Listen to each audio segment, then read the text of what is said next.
mama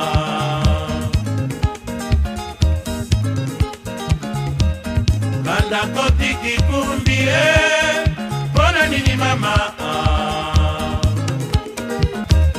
na mokili turazurue lelo yayo lobi ya moninga o mama na mokili turazurue lelo yayo lobi ya moninga o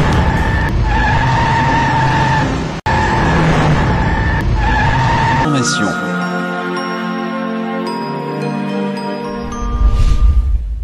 Encore hier, lorsque la très importante route Likasi-Kolwezi était le cauchemar qui hantait au quotidien la vie des milliers de passagers qui la fréquentaient avec peine et résignation. Les bourbiers, les intempéries avaient même fini par y créer des bandits d'un genre nouveau, les coupeurs des routes, alors que certains passagers malades rendaient l'âme sur ce fameux rendez-vous. Le temps de la réhabilitation donné, aujourd'hui l'honorable Moïse Katumbi Tshapoué peut enfin souffler, car d'un bout à un autre, sur tous ces 300 km, en partant de Lubumbashi, cette route est entièrement asphaltée, réhabilitée par les frais générés par les recettes du péage, bien gérées. Un autre défi à relever était celui du pont jeté sur le fleuve Lualaba. Le pont jusque-là en usage n'avait que 104 mètres de portée et ne pouvait supporter plus de 10 tonnes. Un sérieux handicap social et surtout économique. Un drame quotidien qui voyait des accidents à répétition, emmenant quelquefois des camions vider leur chargement acide dans le fleuve. Un pont qui du reste, pour souffler un peu, devrait être fermé la nuit au trafic. On y roule à 8 km/h maximum. La solution était alors d'emprunter l'unique bac disponible au niveau du fleuve, traversant tant bien que mal le fleuve à coups de plusieurs fils. Sans attendre, le gouverneur invite à sa table l'entreprise chinoise Crexet qui, en janvier 2011, lui présente la maquette surréaliste d'un nouveau pont à jeter. Très difficile à croire, surtout au vu du budget qu'il requiert, pas moins de 36 millions de dollars américains. Sans attendre, les travaux débutent et le gouverneur ne passe aucun mois sans en inspecter l'avancement et encourager les travailleurs. Il veut que l'ouvrage fût livré dans le délai. Un véritable énorme atelier est installé alors à ciel ouvert pour enfanter le nouveau pont. Il y est fabriqué des poutres longitudinales de 180 tonnes et 50 mètres chacune, avec une hauteur de 2,80 mètres. Il faut le faire.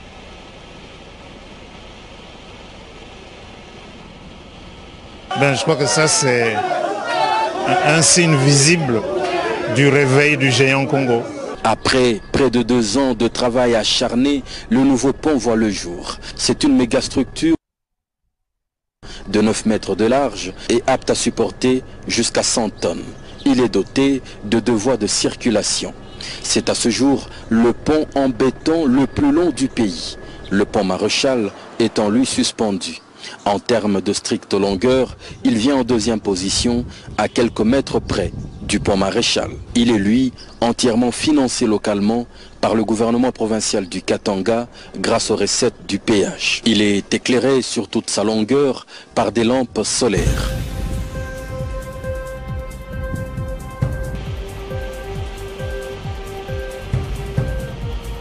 Avec un grand plaisir, le gouverneur Moïse Katumbi Tshapoué, accompagné de la population des environs, a foulé enfin ses pieds et traversé ce jeudi 26 décembre 2013 l'ouvrage fini. Qui l'eût cru? Qui l'eût imaginé? Et pourtant là, au-dessus du fleuve Lualaba se dresse la nouvelle merveille.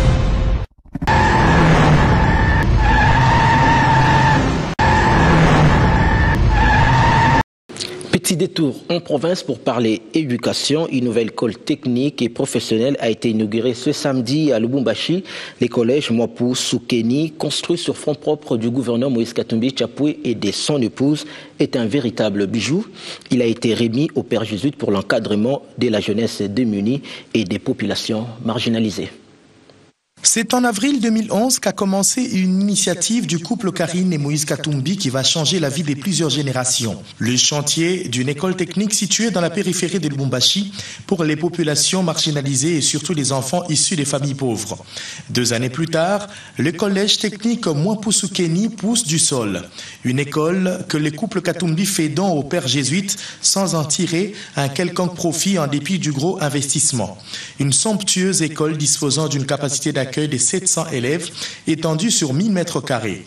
L'école formera électriciens, informaticiens, plombiers, ajusteurs, constructeurs métalliques, électroniciens industriels et mécaniciens. Hormis les 24 salles de classe modernes, un terrain de basket et volley-ball, une cantine pour les élèves, un cafétéria, 3 salles informatiques bien équipées, un parking pour les enseignants et visiteurs, une piscine couverte de 60 mètres carrés et une salle polyvalente construite à l'américaine apte à accueillir toutes sortes de manifestations.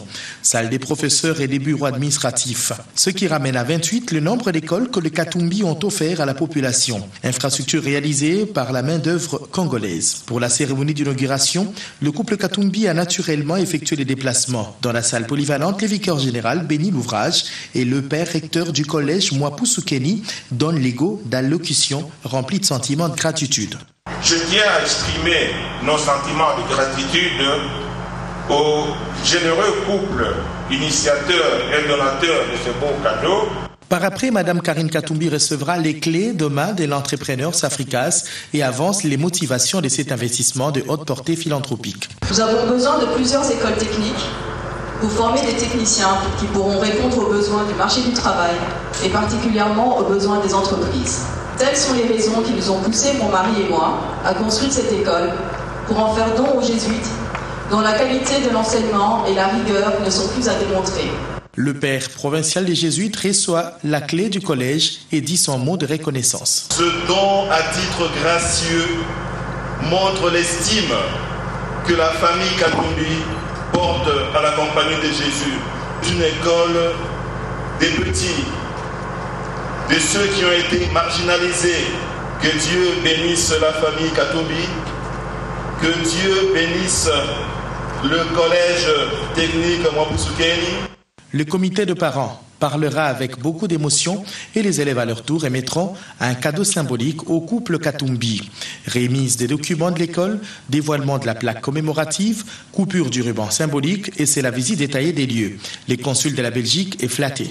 Je pense que ce genre d'établissement, même en Belgique, il n'y en a pas énormément. C'est ce qu'on appelle apporter sa contribution dans la révolution de la modernité initiée par le chef de l'État Joseph Kabila, ce qui permet l'accessibilité à l'éducation pour tous, surtout les plus démunis, vu que les frais d'inscription sont de 4 500 francs congolais, le plus bas de la ville. Pendant que plusieurs voix s'élèvent pour transformer les écoles d'enseignement général en enseignement technique et professionnel, le couple Katumbi vient de démontrer une nouvelle fois sa volonté à aider les pauvres.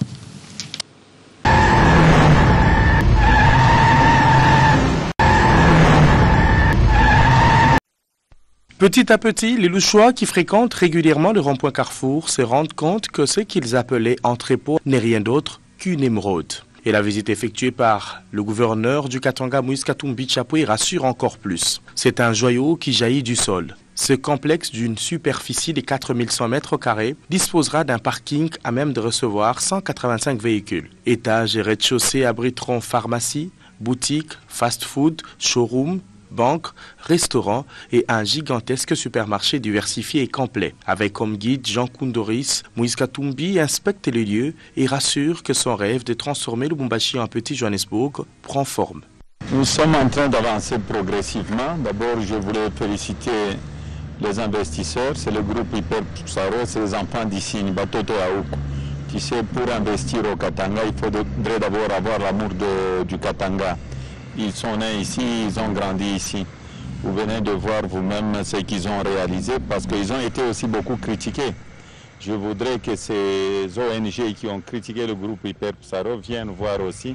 Je vais demander au patron du groupe de leur demander s'ils peuvent leur permettre de venir voir ce qu'ils sont en train de faire. Et ce qui est bon, vous avez vu, tout ça est construit par des Congolais. C'est pourquoi nous avons besoin des écoles techniques. Et vous allez voir, vous êtes à l'intérieur ici, Vous venez de voir qu'il y a même un bâtiment en étage qui est en train de pousser. Vous viendrez voir vers la fin, je crois vers le mois de novembre, ça va être l'inauguration. Et c'est très important pour tout le monde. C'est pourquoi je demanderai aussi à tous les autres opérateurs économiques de faire la même chose. Ils l'ont fait en ville, donc c'est très facile. Et vous allez voir, la ville va venir du côté Carrefour. Donc les gens d'ici, il y aura une valeur ajoutée dans tout ce qu'ils font dans le quartier industriel. C'est une très bonne chose pour la province et ils ont notre soutien total et le soutien total du chef de l'État. Jean Kondoris est rassuré. C'est ça que les gens ont voulu dire. Bon, il y a beaucoup de gens qui disent que nous allions construire un hangar et toutes des choses pareilles. Bon, on est en train de leur prouver le contraire et je suis très très content que monsieur le gouverneur ait pu passer ici, voir l'avancement des travaux. Elle est là la preuve que le climat des affaires au Katanga attire réellement des investisseurs sérieux. Autre aspect mis en exergue, comme la main-d'œuvre est locale, il faut multiplier les écoles techniques en province.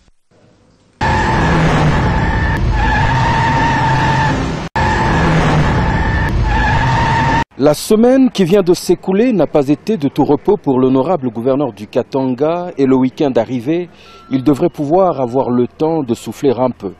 Mais sitôt le dimanche 6 juillet 2014 arrivé, on le retrouve de grand matin, les pieds sur chantier, au cours d'une visite d'inspection qui débute par le quartier Caravia aux confins de la ville de Lubumbashi, où sur le lieu d'une route éminemment impraticable a fini par prendre corps un boulevard asphalté que les riverains n'ont pas hésité de baptiser au nom du gouverneur. Ce dimanche, il a pu y constater la poursuite des travaux de construction d'ouvrages de canalisation en béton. C'était quelque temps avant qu'ils ne prennent les airs en direction de la ville de Kalemi à près de 900 km de Lubumbashi pour une visite surprise d'inspection.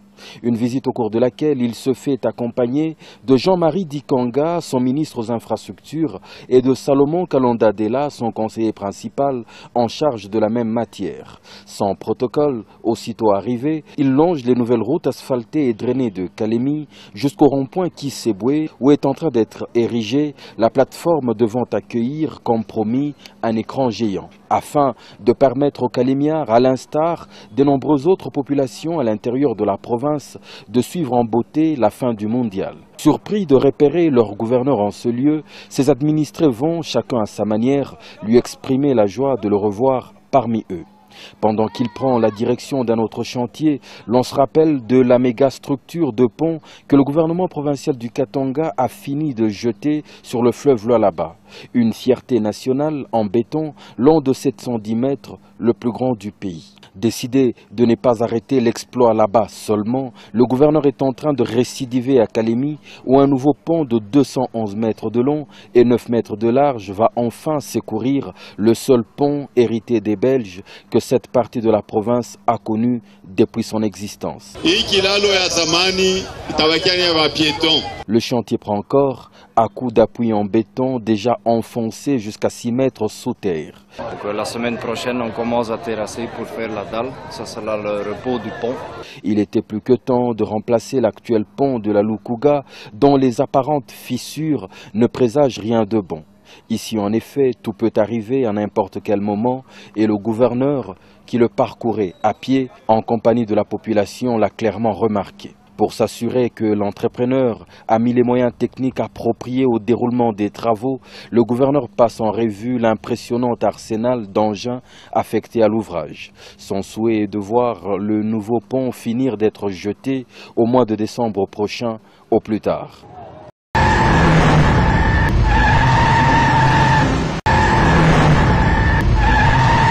Le bâtiment Grana était depuis d'innombrables décennies cette bâtisse crasseuse qui au gré des jours rendait progressivement l'âme sous le regard quasi indifférent des décideurs. La crasse y avait trouvé un ultime refuge sans émouvoir personne, distillant au centre-ville de Lubumbashi des odeurs pestilentielles à souhait. Puis vint l'honorable Moïse Katumbi Chapwe et son équipe qui, fort d'un ambitieux programme, arrivèrent à bout de ce monstre en décrépitude pour enfin lui conférer le statut honorable de l'hôtel du gouvernement.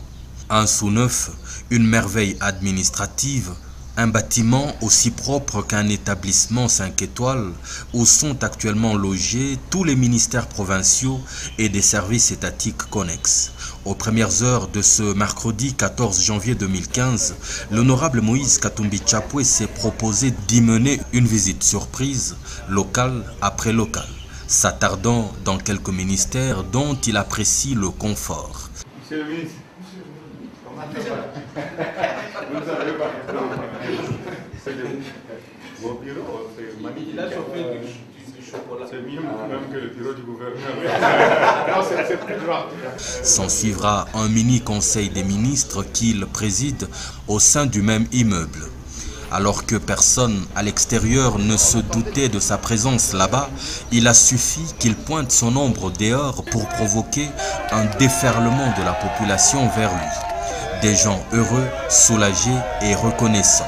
Le gouverneur les gratifie d'une salutation éclair et brève avant de s'engouffrer dans son véhicule et de se frayer avec peine un chemin à travers la foule qui tendait à grossir davantage.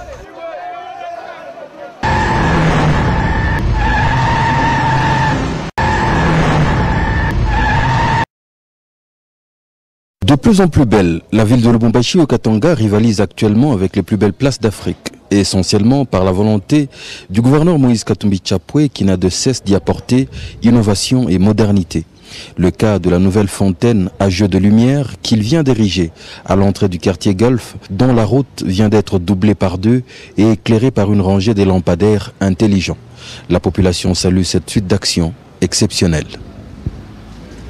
Ce genre de choses nous montre qu'il y a une volonté de développer et de moderniser la province du Katanga et en particulier la ville de Lubumbashi. I can see it is fantastic here what they are doing. It is very nice view and we wish to see all Lubumbashi like that, same, beautiful. So we have to say thanks for the government who make this. I wish for them best luck and we wish to see all Lubumbashi like that. Tunafashi kunegalaka vitu ya hivi mkongo huku kwetu ndio kwa kwanja. Tunapasha kumremercier gouverneur wetu sana parce que ni mambo mwa extraordinaire. En tout cas, coup de chapeau. Le séjour de travail au Katanga du vice-premier ministre et ministre national du budget, le professeur Daniel Mukoko Samba, n'aura pas été de tout repos. Au lendemain de son tour de Lubumbashi, le gouverneur Moïse Katumbi Tchapoué prend une fois encore, lui-même, le volant pour conduire sa note successivement dans les villes de Likasi et Kolwezi. Avalant d'un trait, plus de 300 km de route le jeudi 20 juin 2013. À l'étape de Likasi, le vice-premier ministre découvre essentiellement le travail de titan qui a conduit la voirie de la ville montagneuse à passer du bourbier au tapis d'asphalte. Cela tant en périphérie qu'au centre-ville, avec d'innombrables ponts jetés en cascade. Connue pour avoir une fois été la plus coquette des villes du pays, Likasi n'est plus loin de reconquérir son titre longtemps perdu. À la faveur des routes redevenues fréquentables, le transport est redevenu tout aussi fluide que rapide, régulé par la dernière génération des feux de signalisation à énergie solaire. Le travail n'étant pas encore totalement bouclé, certaines autres routes restent asphaltées, comme c'est le cas de l'avenue des Églises et de l'avenue du 24 longeant le camp police.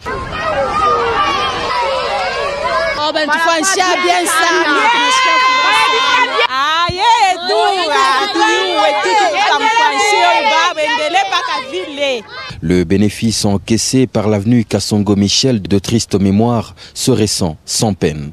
Au dernier stop de la tournée à Likasi, le gouverneur donne des injonctions claires au maire pour un entretien efficient des ouvrages réhabilités. C'est alors que le cortège du vice-premier ministre emprunte celle qui a pendant longtemps porté le surnom de la route du diable. La route Likasi-Kolwezi, tristement devenue célèbre par les nombreuses victimes qu'elle a fait en toute saison à l'égard de son état eschatologique.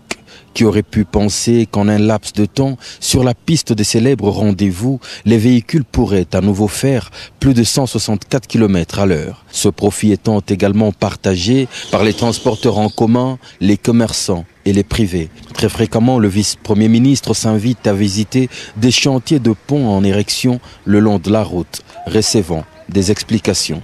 À Fongoromé, le chantier est ouvert et les engins sont à l'ouvrage alors que la foule salue et accourt vers la grande délégation. Barabara ilikuwa mubaya, lakini hapa tunaona tu kazi ya 5 chantier iko naendelea tu. Juu ya Moizi tunafurahi sana sisi tukue paka naye yeye akue paka gouverneur wetu. Moïse, en tout cas, na tuchunga bien sana huko. Chantier continue, cette importante route garde encore près de 19 km en état détérioré et sur lesquels les entrepreneurs chinois s'activent nuit et jour. Sur chaque chantier, les ouvriers reçoivent des gestes d'encouragement, pour autant de dévouement. Au village qui s'en fout, c'est une autre marée humaine, très animée, qui a tenu à dire sa joie de voir le rideau de poussière enfin tomber au bénéfice de l'asphalte.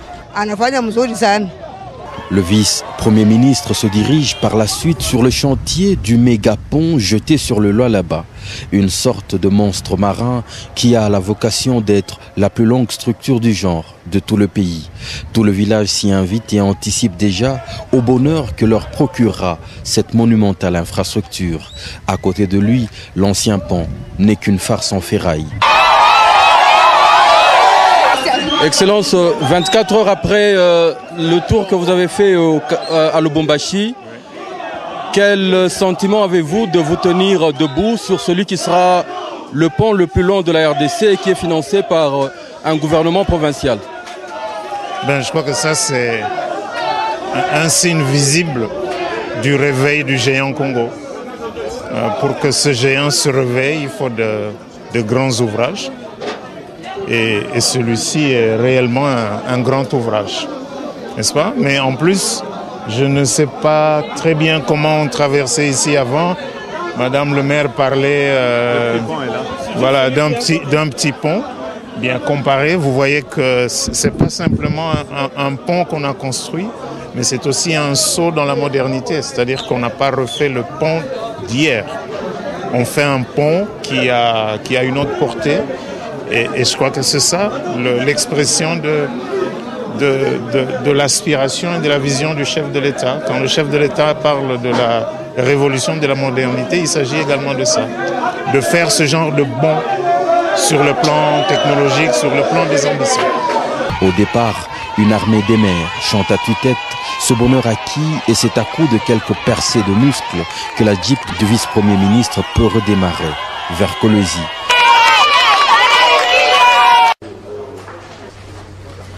Le professeur Daniel Mukoko Samba, vice-premier ministre et ministre national du budget, s'est mis en enfilant le kaki de terrain à l'heure du Katanga ce mercredi 19 juin 2013, lorsque, conduit par l'honorable Moïse Katumbi Tchapoué lui-même, il est allé à la découverte des quelques réalisations du gouvernement provincial. Empruntant l'une des désormais 2 bandes de la route du Golfe, il s'arrête dans un premier temps à hauteur de la 2e branche du pont Tchombe, tout récemment jeté. Pendant ce temps où il découvre les nouvelles opportunités qu'offre cette infrastructure à ses usagers au quotidien, il découvre également le lac Tchombe qui s'offre à la vue sans aucun parasite puisqu'entièrement curé. À une récente époque, quelques riverains imitant Jésus marchaient sur ces eaux sans se noyer parce qu'un tapis de végétation sauvage leur facilitait la tâche. Poursuivant sa visite, le vice-premier ministre s'est remarqué que le travail se poursuit sur cette nouvelle voie, avec en l'occurrence la création d'un nouveau rond-point encadré par des géants lampadaires à 4 têtes veillant sur une fontaine à jeu de lumière en construction. D'ici à quelques jours, un paysage féerique s'offrira aux habitants, rajoutant une épice supplémentaire au prestige séculaire du quartier Golfe. Poursuivant sa tournée, le patron national du budget est au cœur d'une des plus belles écoles de la République, le complexe Kiwele, qui doit cet exceptionnel statut aux efforts qui lui ont rendu ses lettres de noblesse. Le Kiwele de Moïse Katumbi comprend des jardins, des fleurs, d'innombrables tapis de pelouse, des panneaux de circulation, des poubelles, des terrains de sport et surtout des façades pleine d'imprenable beauté, même en pleine saison sèche. Le temps de quelques échanges rapides avec des élèves, le gouverneur conduit son hôte dans la salle d'exposition de l'Académie des Beaux-Arts. Le vice-premier ministre découvre la piscine des jeunes nageurs en construction avant de découvrir ensuite la piscine olympique du lycée. La seule au centre de l'Afrique, avec des vestiaires où déjà s'installent des box et des casiers à nageurs. Rien n'est ici fait au hasard quand on découvre également un McDo qui prend forme aux côtés de la piscine. Après un coup d'œil à la salle de traitement d'eau, le vice-premier ministre découvre le tatami de la salle de gymnastique du lycée, apte à accueillir tous les sports après avoir contemplé la galerie d'anciennes photos qui immortalisent les horreurs d'autrefois. Sans s'y arrêter, le professeur Daniel Moukoko est sur le chantier de l'autoroute Msiri où les travaux continuent d'évoluer à coup d'une armée d'engins. Étape qui précède celle du pont de l'aéroport de la Lonou, actuellement recouvert d'un tissage de ferraille qui recouvre le tablier. C'est la toute dernière étape.